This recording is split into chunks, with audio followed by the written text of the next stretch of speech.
The Johan Rupert, very senior business person in the country, did an interview a few years back, I think with Power FM.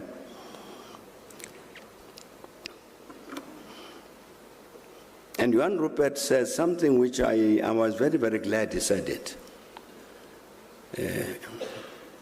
He's generally a very honest person, speaks his mind. And he said there was a certain period in the country, as he describes it, is during this age one. We should have taken advantage of that situation to invest in the South African economy. We didn't. And the reason we didn't is because we were uncertain about its future.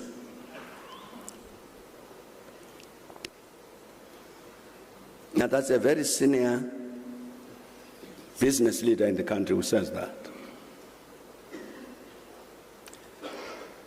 At some point I can tell the story now. We talked to the government of China because clothing and textiles here were suffering greatly because of imports from China. As you know, I was saying that to look around, all sorts of items of clothing are made in China.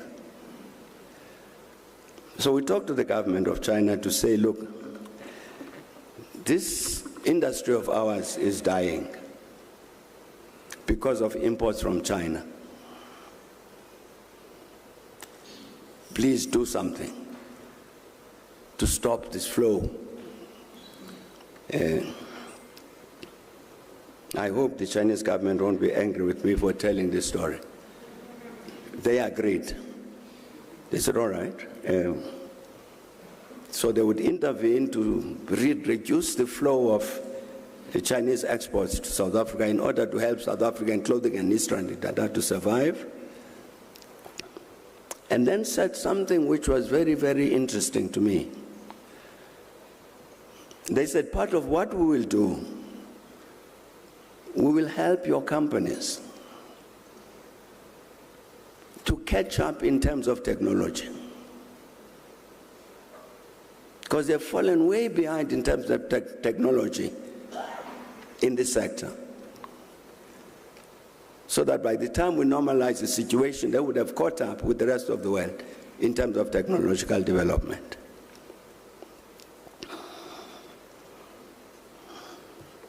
What had happened now, because of the thing that Johan Rupert is talking about, of a great reluctance by a major part of the capitalist sector to invest in the South African economy. What had happened in the clothing and industry, in the clothing and the textile and clothing sector, was that level of investment that dropped. That includes adoption of modern technologies. It was part of this general phenomenon of what Cossat used to call an investment strike. Because in truth, a great part of capital in this country was very uncertain about the future of the country. This miracle that people talked about was too good to be true. One day there will be a big explosion. Therefore, why invest? That's part of the reason for the drop even in manufacturing.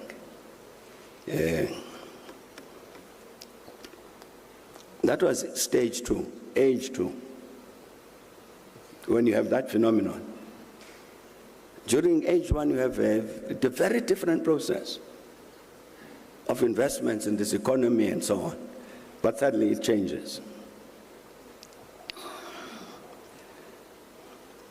So I'm saying to answer those questions about industrialization, technological development, manufacturing, even leadership,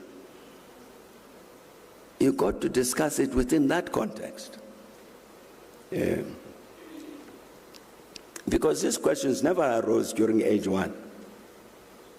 There's no questions about leadership, about this and that and the other. because things were working. These matters arise, about questions arise now because things are going the other way.